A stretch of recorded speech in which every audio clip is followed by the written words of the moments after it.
Olá, sejam muito bem-vindos à minha participação na segunda edição do CONADEP, o Congresso Nacional de Desenvolvimento Pessoal. É uma honra para mim estar aqui, é um grande prestígio. Eu me senti muito honrado quando eu fui mais uma vez convidado a dividir parte de meu conteúdo com a audiência do CONADEP. E eu digo por que eu me senti muito grato. O meu mestre, Masaru Ogata, o professor Masaru Ogata, um dos maiores treinadores do Brasil, ele tem uma defesa, uma argumentação que é muito válida, é muito pertinente para que eu divida aqui com você. Ele costuma dizer, Edilson, os palestrantes cujo conteúdo de fato é diferenciado, comumente serão recontratados. É o chamado recall que Masaru tanto defende. Então imagine você, quando a equipe do CONADEP mais uma vez me convidou para estar aqui, eu fiquei muito feliz, muito agraciado e até de forma bem humorada, posso dizer, é sinal de que gostaram, né? Muito bom mesmo. Agora, formalmente, permitam que eu me apresente. O meu nome é Edilson Menezes, eu sou treinador comportamental e consultor literário. Assumo 2 pastas em minha carreira. Na primeira delas, como palestrante, eu trabalho com diversas temáticas ligadas a vendas, motivação, liderança e coesão de equipes. E também sou consultor literário de diversos autores brasileiros, hipnólogos, coaches, palestrantes, treinadores, autores em geral que sonham entregar um legado para a sociedade, me contratam para que eu os ajude a realizar este sonho. E vocês não têm ideia de como é gratificante ver um autor com o livro em suas mãos, segurando com paternal carinho, como se fosse filho. E é um filho de fato, né? Todas as pessoas sonham em entregar um legado escrito para a sociedade. Mas esse não é o tema de minha palestra. Eu fui contratado pelo CONADEP para trazer até vocês o tema comunicação assertiva.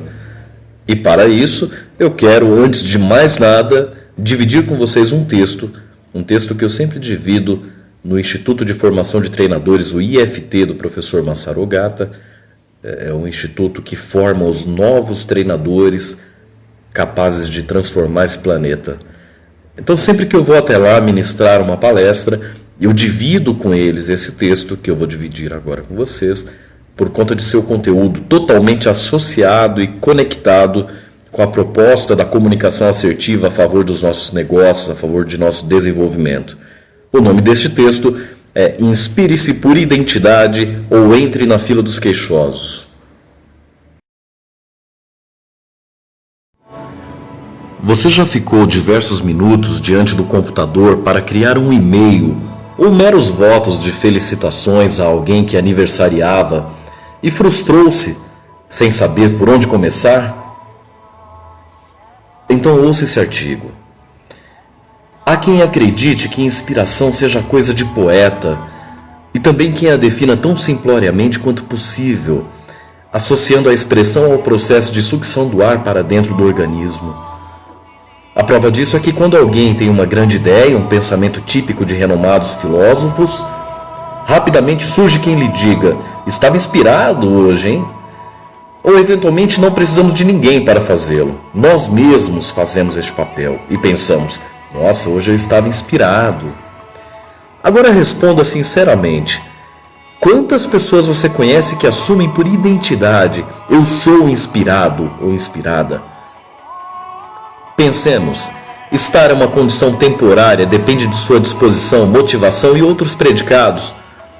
Mas para conduzir seu processo de inspiração ao alto nível de identidade, a tarefa assume certo grau de dificuldade, que uma vez superada, lhe trará benefícios na carreira e na vida pessoal.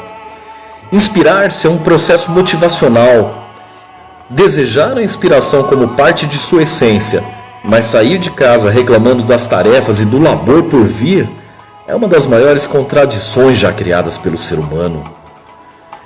Isso significa que as promoções do trabalho desaparecem quando os profissionais não se identificam como pessoas inspiradas. Se raramente sentem que estão inspiradas, assim será o resultado de seu trabalho, raramente brilhante. Neste cenário, outra insolúvel equação é criada pelos profissionais. mesmo entregando um trabalho desprovido de inspiração e beirando os limites da inalterabilidade, eles querem ganhar mais dinheiro. Afinal, para tal desejo, nunca faltará inspiração para a humanidade. A solução para este dilema é muito simples. Basta compreender que a inspiração vem de dentro. As pessoas ao nosso redor, articulistas, autores, poetas, cientistas, filósofos, palestrantes, podem no máximo ser referência em nossas vidas. Como posso eu acreditar minha inspiração a quem quer que seja? Meu papel é honrar e agradecer a esta pessoa por oferecer sua referência para um processo que é meu por identidade, do qual não abro mão, mas tenho o prazer de dividir com você. De que adianta uma sociedade onde ínfima parcela de pessoas se inspira de verdade, se a realização do sonho de um mundo melhor depende da inspiração do planeta inteiro? Inspire-se, seja feliz e, como parte do micro, transforme o macro. Ou queixe-se, mesmo ciente dos riscos, e se assim escolher, entre na enorme fila brasileira. A escolha, como sempre, é apenas sua. Edilson Menezes. Eu sou colunista na seção Carreira e Sucesso da Cato e este texto teve uma imensa repercussão por lá. Eu fiquei muito feliz, como também para mim ele me diz muita coisa. Este processo de inspiração é inerente à nossa essência e deve estar conosco em tudo o que fizermos. Essa é uma palestra motivacional sobre comunicação assertiva, mas a minha preocupação é que você realmente carregue dentro de si, carregue no âmago a inspiração. O Brasil está repleto de pessoas que fazem a mesma coisa, que entregam o mínimo e querem ganhar o máximo. Ao mesmo tempo, o Brasil está carente de pessoas dispostas a entregar o máximo e não esperar pelo mínimo, porque o dinheiro ele vem de uma forma muito natural, de uma forma simples. Basta que você entregue o máximo. Eu baseei a minha palestra em uma tríplice equação. Falar difícil é igual a vender pouco, falar bem é igual a vender muito, e ouvir muito é igual a o céu é o limite. É isso mesmo, o céu é o limite. Se você conseguir casar essas duas equações, falar bem e ouvir muito, o céu é o limite realmente para você. Mas quem disse que é fácil, não é fácil.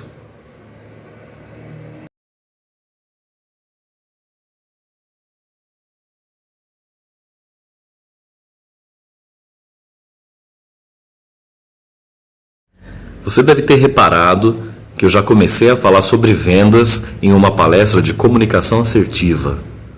Isso significa o seguinte: se você que está, neste momento, contemplando o meu conteúdo, saiba de algo, e não é algo que eu defendo por ser a minha defesa, mas é algo universal. Se você ainda não gosta do termo vendedor, é importante que você pare para pensar sobre quem vende a sua imagem. É você, não tem mais ninguém. Ninguém vai te vender tão bem quanto você. Daí a necessidade de se falar de vendas em uma palestra de comunicação assertiva, porque a primeira coisa que você vende é a sua imagem. E eu quero começar te provocando. Por que se vende pouco ao falar difícil? Algumas pessoas acham que, nossa, quanto mais difícil eu falar, mais as pessoas gostarão de mim, mais as pessoas comprarão as minhas ideias. E em absoluto, isso não tem nada a ver. É preciso quebrar esse mito para que possamos seguir adiante. Repare, anúncio na mídia. Pode reparar todas as propagandas de televisão. Você não vai encontrar uma linguagem formal. O produto que está veiculado pode ser de consumo ei. Mas o fato é que a linguagem será simples, porque as pessoas se comunicam com a simplicidade, sem jamais, no entanto, serem simplórias, como diz o meu mestre Masaru Ogata. Então é essa a relação. Você precisa ser simples, mas não pode ser simplório, que é diferente. Repare nas reportagens. Até mesmo os jornais mais formais, por exemplo, no Brasil, o Jornal Nacional, o Jornal da Globo, são jornais destinados a um público mais elitizado, o público que chegou do trabalho. É ali que eles estão esperando o executivo, o empresário, porque eles sabem que é a hora que ele está chegando em casa. E mesmo assim, a linguagem é informal. Repare nos anúncios diversos, sempre vai ter um quê de informalidade. Isso significa que o produto ou serviço pode ser complexo, mas a abordagem deve ser simples. Eu estou falando com vocês através de uma linguagem que é universal, qualquer pessoa entende. Por que usaria eu o português de Machado de Assis se estamos em 2014 e as pessoas precisam da informalidade? Percebe? Então, mito quebrado. Se vende pouco ao falar difícil, porque se você se torna formal demais, apenas você vai se agradar. Apenas o espelho vai dizer para você: nossa, como você fala difícil, como você fala bem, tá legal, mas falar difícil não é a mesma coisa que falar bem. São coisas completamente diferentes. Então, se você vai até a empresa, se você vai até o seu cliente e usa desse expediente, leu vários livros, agora eu vou falar com extrema formalidade, porque as pessoas gostam da formalidade. Não, esqueça, isso não existe.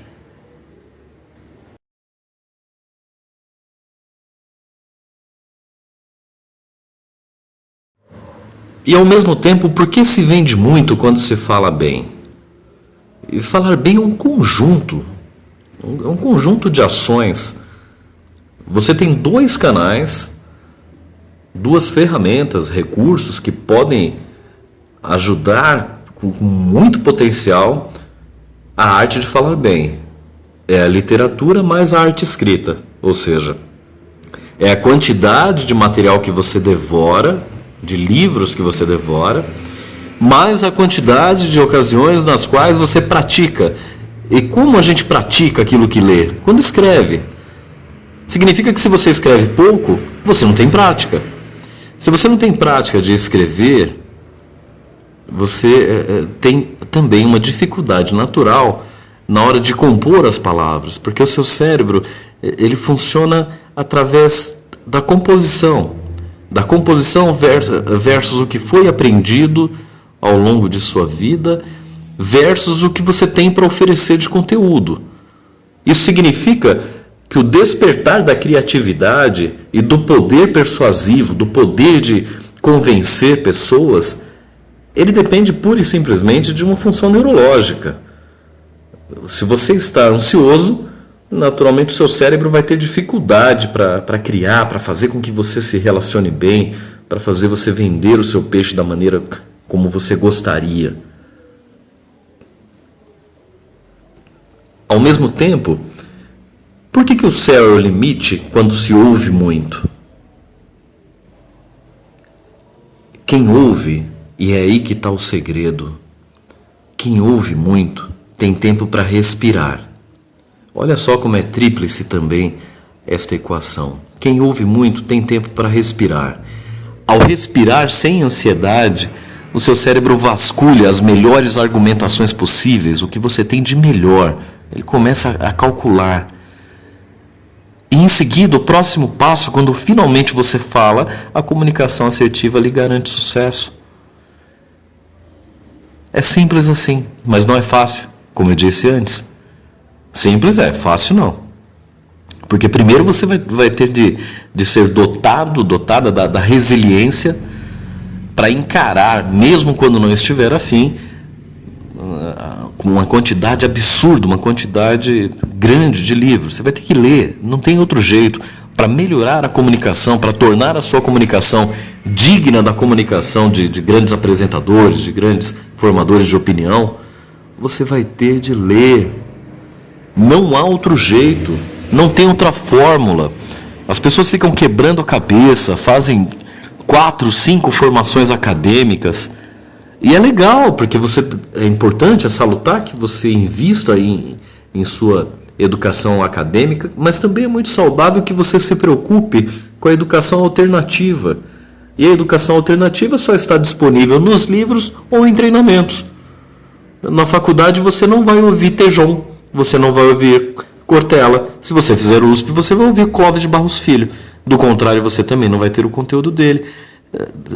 São essas pessoas, os formadores de opinião, que podem lhe apresentar esse limite proposto aqui na minha palestra. O céu é o limite, mas desde que você se disponha a sair do lugar comum, a sair de onde você está.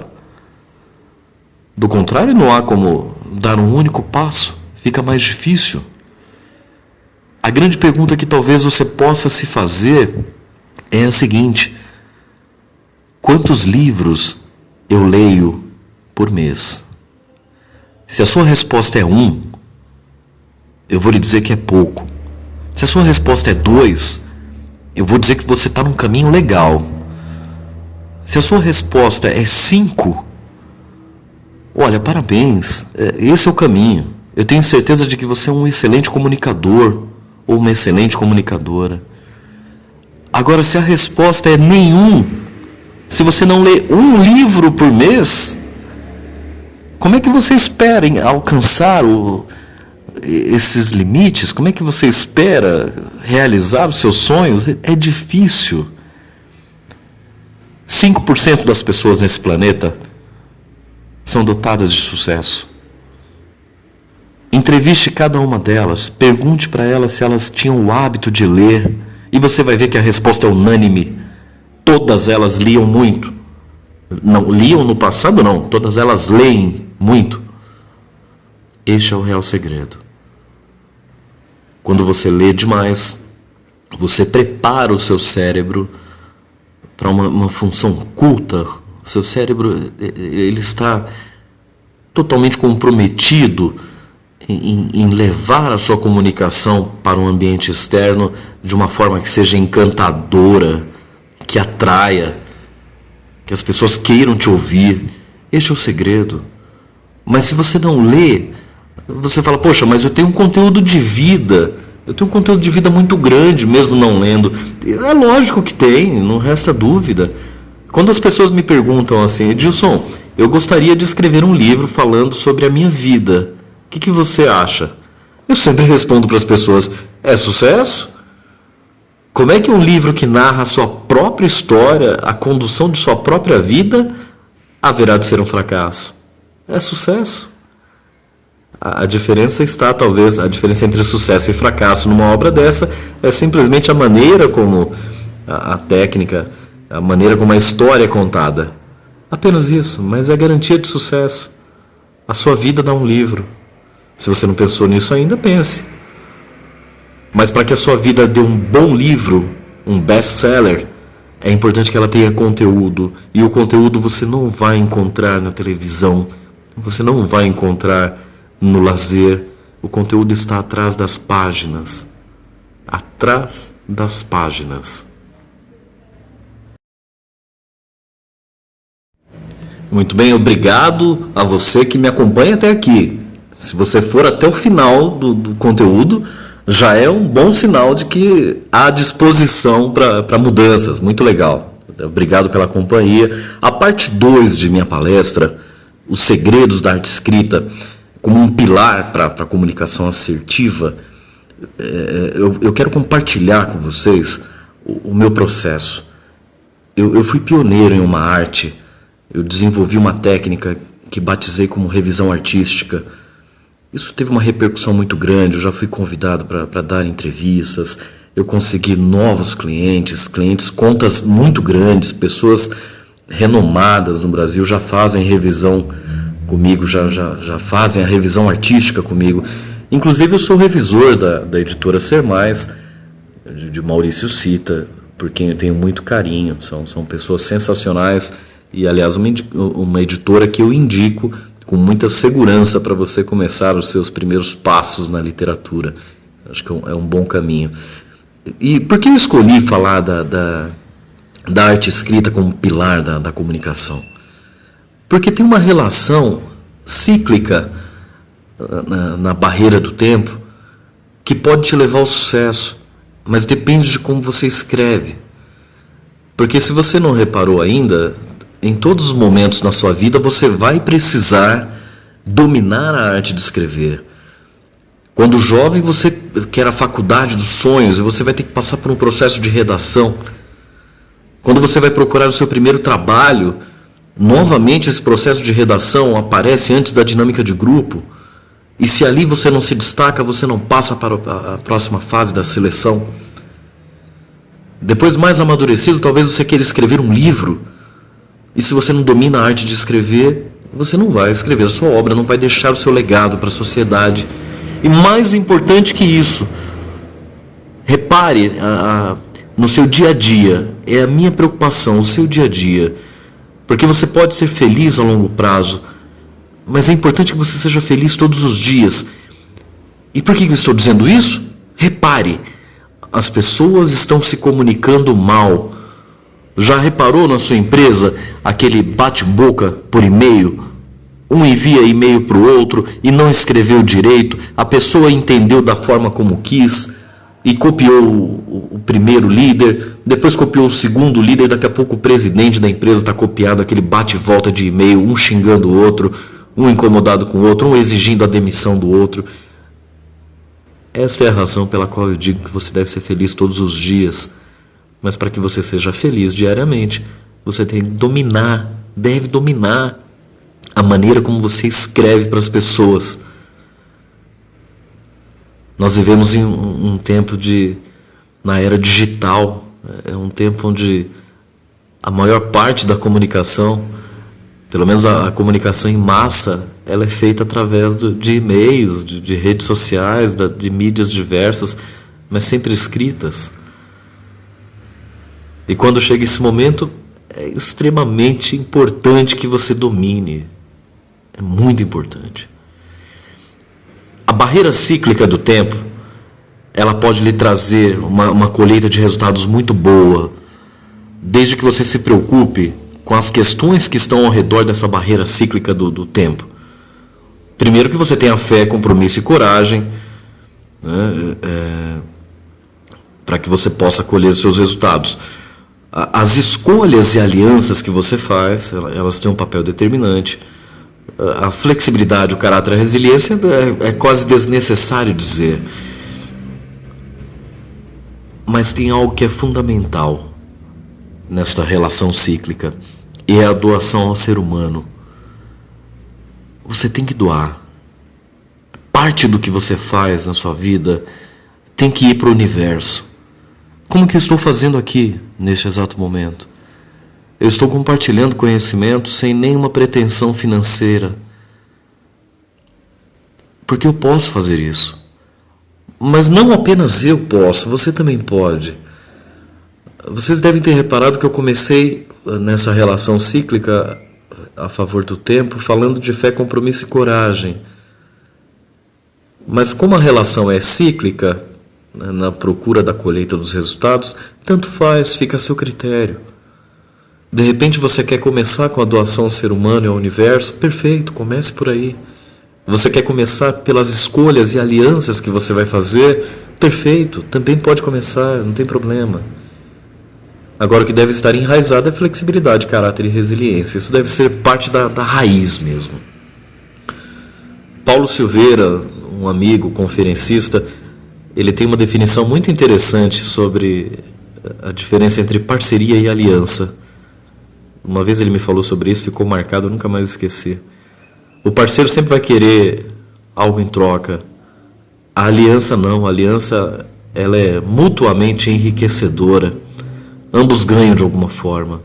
Assim como eu estou ganhando em compartilhar material com vocês. Eu me sinto grato, me sinto muito feliz, muito honrado. E não há paga maior que essa, não há. Eu não sei aonde esse material pode chegar. Pode ser que daqui a um século alguém esteja se deparando com esse material e dizendo, olha como as pessoas pensavam no século XXI, que legal, que diferente. Eles falavam sobre a arte de escrever, sobre a riqueza na comunicação. E hoje a gente se preocupa tão pouco com isso. Pode ser que eles digam daqui a 100 anos. Então eu não trabalho para hoje, eu trabalho para o futuro. E você? Você trabalha para hoje ou trabalha para o futuro? Como é que as pessoas vão lembrar do que você fez? Como é que vai ficar aqui? Onde é que vai estar enraizado o teu legado? Colabore, poxa. Faça algo. E o tempo lhe será muito favorável. O tempo ele lhe honrará de diversas maneiras, como eu também tenho sido muito honrado. Em 2013, eu tive a felicidade de ser um dos laureados pela Associação Brasileira de Liderança em 3 categorias, destaque como palestrante, articulista e consultor literário. Então o universo, eu estou dizendo isso não para alimentar o meu ego, nada nesse sentido, mas simplesmente para fazer você entender que quando você doa, o universo lhe retribui. E isso não há nenhuma dúvida nessa afirmação. Eu não tenho dúvida. Mas você tem que doer. Se você quer colher os resultados, vai ser importante que você doe. Você vai ter que doar. Como eu tinha dito para vocês, eu trabalho para o futuro. Para o presente também, naturalmente, por uma questão óbvia. Mas o meu foco é o futuro. Assim como em algum momento os grandes pensadores também devem ter imaginado que as suas reflexões chegariam até alguns séculos adiante. Sócrates, por exemplo, com muita assertividade, disse: para conseguir a amizade de uma pessoa digna, é preciso desenvolvermos em nós mesmos as qualidades que naquela admiramos. É um grande pensamento, mas com revisão artística, ele ficaria assim: para conseguir a amizade de uma pessoa digna, é preciso desenvolver as qualidades que nela admiramos. Talvez você diga: poxa, que cara audacioso, revisando o texto de Sócrates. Não há o que não possa ser melhorado, gente. Se você acha que já escreve muito bem, que se comunica muito bem, pare para refletir. Dá para melhorar, sempre dá. Eu estou sempre em processo de aperfeiçoamento. Eu quero melhorar, estou sempre aprendendo, sempre participando de novos treinamentos, novos cursos, me aliando a novas pessoas que formam opinião, escutando outros profissionais que já galgaram os degraus do sucesso. Olha só, Pablo Neruda: a poesia tem comunicação secreta com o sofrimento do homem. E eu pergunto a Neruda: não poderia ser assim? A poesia tem comunicação secreta com o sofrimento do ser humano.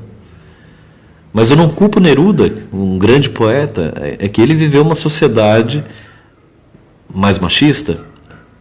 Nós estamos no século XXI e precisamos nos preocupar com as mulheres. É de suma importância que o seu texto alcance o público feminino.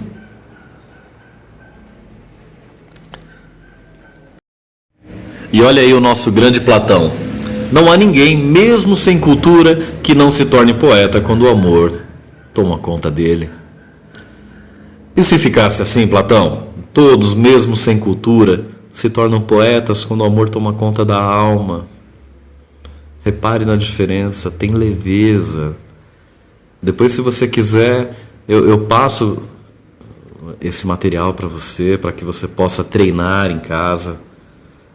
Eu passo com muito carinho, pode ficar tranquilo. O que é mais importante para mim é que você questione, que você não tenha a complicada relação de arrogância em relação ao seu material. Nunca defina o seu material como perfeito, porque ele nunca será. Eu sou coautor do livro Treinamentos Comportamentais. Nesse livro eu defendo exatamente o que eu estou dizendo para vocês, como a comunicação assertiva pode melhorar, como escrever um livro de sucesso. Como eu disse para vocês antes, nos processos de redação, e-mail, ou para escrever um livro, tanto faz, você vai precisar de elementos que componham a arte desse texto, desse material. Até mesmo a monografia que você terá de fazer. Sinceridade é o primeiro. Se você não acredita naquilo que escreve, o seu texto é fadado a ser ruim. Congruência, aquilo que você defende, como um grande recurso, como algo que pode mudar a vida de alguém, se você não pratica, deixa de fazer sentido. E como não faz sentido, o seu texto será um reflexo disso, a sua comunicação será um reflexo disso. E por último, mas não menos importante, o comprometimento com a sociedade. É preciso que você entenda o que você está deixando para a sociedade, qual é o teu comprometimento, qual é o teu legado. Isso é fundamental. Muito bem, estamos nos aproximando do final do meu trabalho. Eu quero lhe agradecer muito, mas não vamos acabar ainda. Tá? Como eu defendi comprometimento com a sociedade, eu defendi a congruência naquilo que a gente faz, eu também quero contribuir ainda mais com você, além desse conteúdo que eu dividi, espero que você tenha gostado bastante. Eu também quero contribuir com a sua educação literária. Envie um e-mail para edilson@arteesucesso.com.br e eu vou passar para você as 20 leituras que mudarão a sua vida. Os 20 livros que... Isso, para atender a congruência que eu tanto defendo, eu quero que você saiba que são 20 livros que eu li, que me ajudaram a entender como é que funciona o ser humano, como é que a gente pode respeitar os mais diversos perfis de pessoas, porque o fato é que a gente só consegue sucesso quando finalmente entende isso, gente. É preciso que se entenda e se respeite como cada pessoa pensa, e cada ser humano, em essência, é lindo, é belo, por natureza. Não há ser humano bom ou ruim, há ser humano que ainda não foi educado. E esse é o meu compromisso. Envie um e-mail, eu vou passar para você com muito carinho esse programa de leitura, gratuitamente, lógico, não cobrarei em absoluto nada por isso. E para finalizar, além do meu muito obrigado, eu quero deixar para você uma mensagem inspirada na cultura africana. Savabona. Isso significa: respeito-te, valorizo-te, tu és importante para mim. E as pessoas respondem lá na África, quando alguém lhe saúda com Savabona, elas respondem Shikoba, que significa: então eu existo para você. É assim que eu me despeço, deixando claro que eu existo para você, que eu te respeito, eu te valorizo e tu é importante para mim. Seja como for, seja de qual maneira eu possa ajudá-lo ou ajudá-la, pode contar comigo. Faça contato, eu vou ter um prazer imenso em te receber. Mais uma vez, a minha gratidão para você que chegou até o final, que acompanhou cada minuto dessa palestra. Muito obrigado, de coração. E até muito breve. Espero, talvez no CONADEP 3, te ver novamente. Um grande abraço, gente. Até mais.